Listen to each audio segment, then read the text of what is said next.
Chito Miranda gives message for longtime ex-girlfriend Kaye Abad. Find out what he said. Must read. The lead vocalist of Parokya Edgar and soon-to-be dad Alfonso Chito Miranda has expressed his joy for his ex-girlfriend Kaye Abad, as news broke out that she was going to get married. In an interview with ABS-CBN News, Miranda said that he is happy to see her settling down.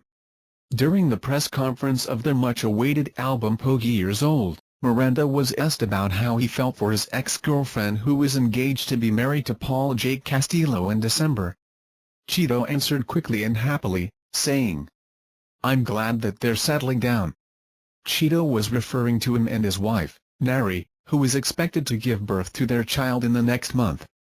When asked about if he and Abad were still good friends, Chito answered, "Of course. Never nawala yun even during the peak of our breakup." Fans of Chito and Filipino netizens expressed their happiness for both parties, especially for Parokya Edgar's album. Many people said that they were happy for Chito for the many blessings that he is receiving recently. Invite you to watch the video. President Duterte considers reopening Mama Sapano investigation. Let us go for the truth.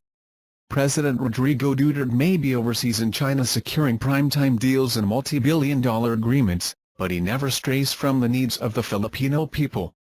His vow to eradicate crime and corruption took another step towards a fairer justice system, when he decided to reopen the investigation regarding the bloody Mama Sapano massacre where Moro Islamic Liberation Front guerrillas shot 60 people dead, including 44 members of the elite PNP Special Action Force.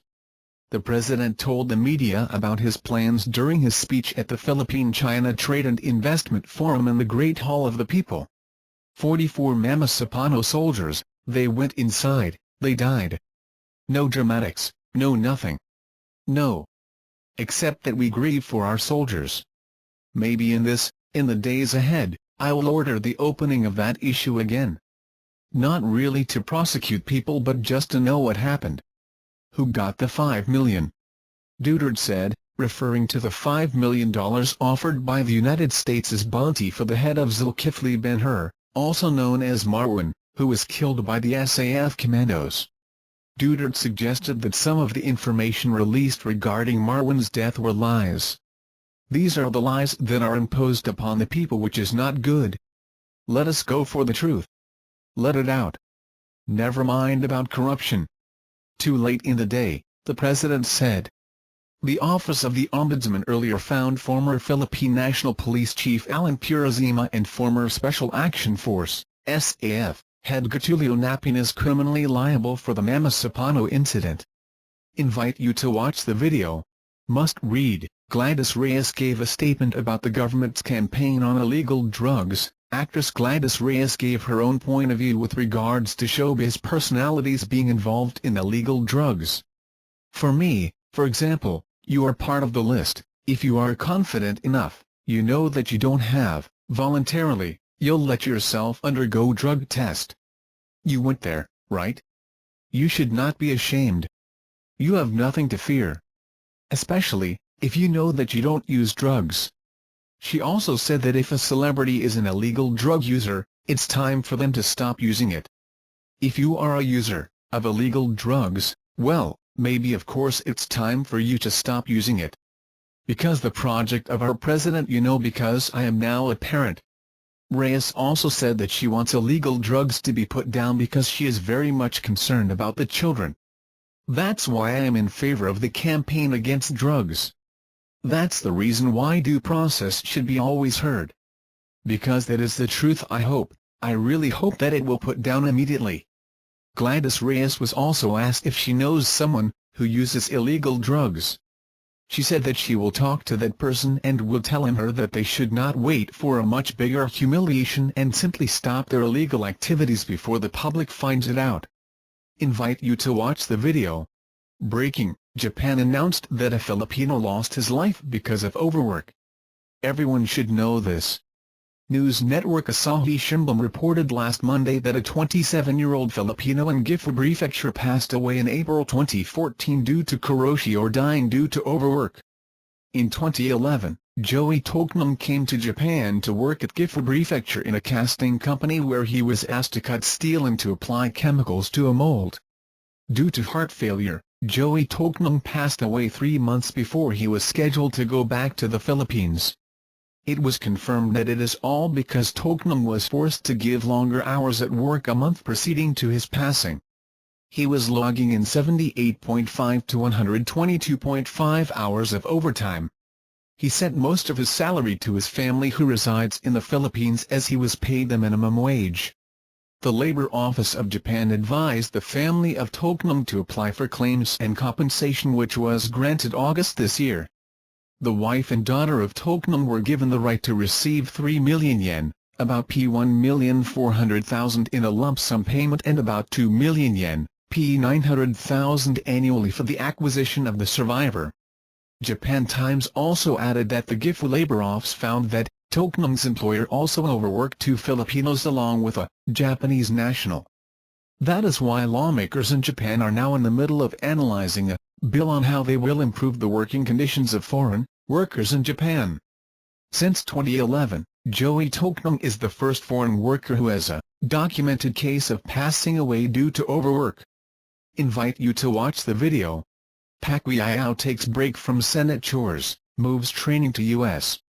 Fighting Philippine Senator Manny Pacquiao has ended his training in the Philippines over the weekend for his upcoming fight against Jesse Vargas as he moves to the U.S. late Saturday for the final phase of his training at the Wild CASRD gym in Hollywood. Pacquiao takes break from Senate chores, moves training to U.S. Listen print, by Leo Reyes. 2 hours ago in sports, fighting Philippine Senator Manny Pacquiao has ended his training in the Philippines over the weekend for his upcoming fight against Jesse Vargas as he moves to the U.S. late Saturday for the final phase of his training.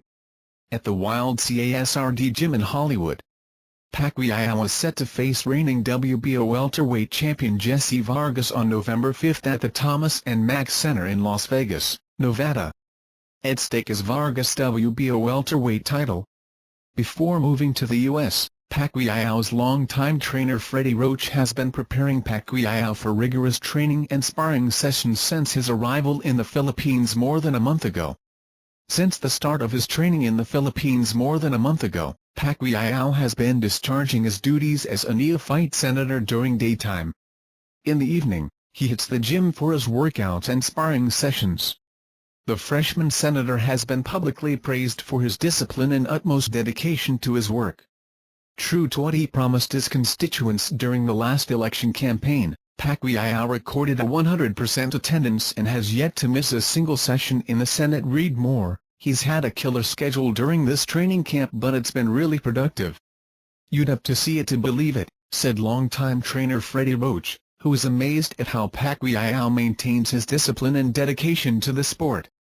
Pacquiao is motivated to score a convincing win over Vargas because a victory will enable him to regain his WBO welterweight belt, which he had worn twice before.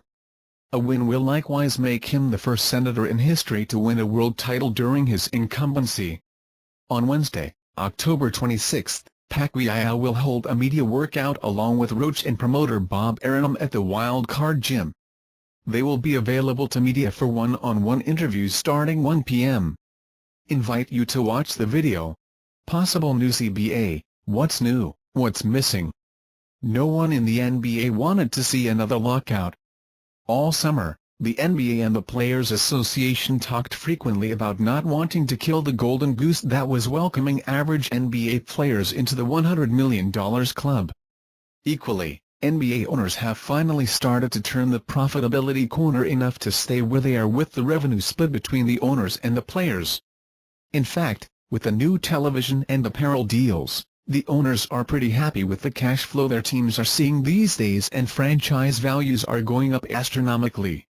So the story for months was that positive talks were taking place and that a new labor deal was not only likely, but it was expected to be finalized well in advance of the December deadline for both sides to opt out of the current collective bargaining agreement.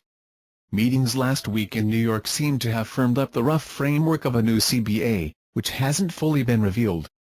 And while some of the glaring issues seem to have been addressed, there are still a few areas that may not get touched in the new agreement.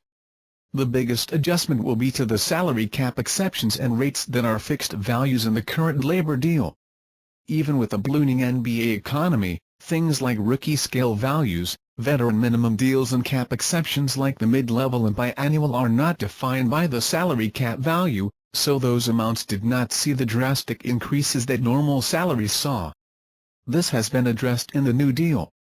It looks like instead of fixed amounts, those will be floating amounts tied to a percentage of the salary cap.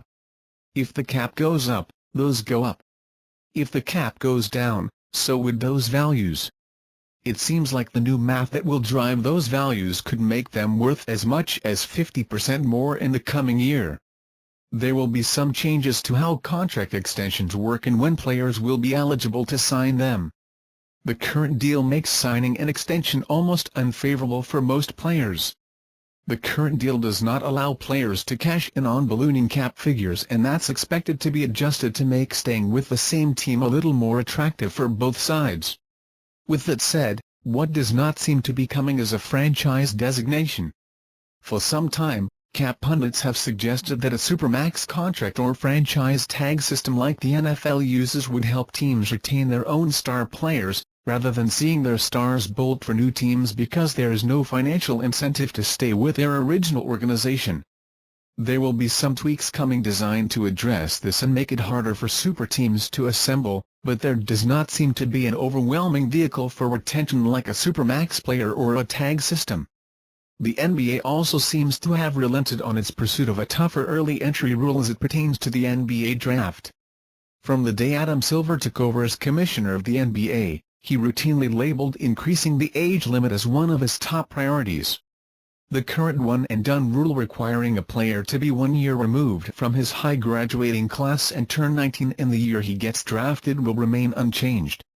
One big change is that the owners and players have agreed to a two-way contract structure as it pertains to the D-League.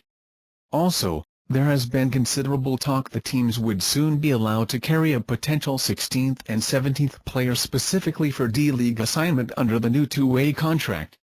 A two-way deal will allow a player to be paid one rate for the games and days he spends in the D-League and another, more lucrative, rate for the time the player is on the primary NBA team.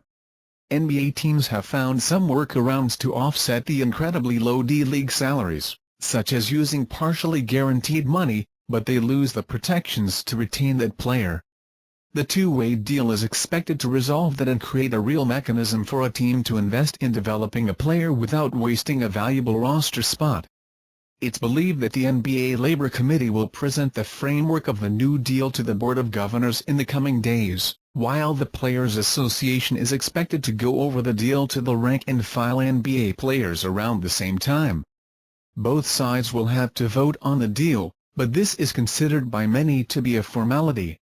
Sources close to the process say that there is still a large number of B-list items that the attorneys for both sides have to work through. A finalized deal is not in the immediate future, but there is an expectation that a new CBA is coming fairly soon. Reaching a new deal without the bloodshed that most expected will be a huge milestone for the NBA and its players. Thank you for watching videos. You remember the likes and comments below. Thanks.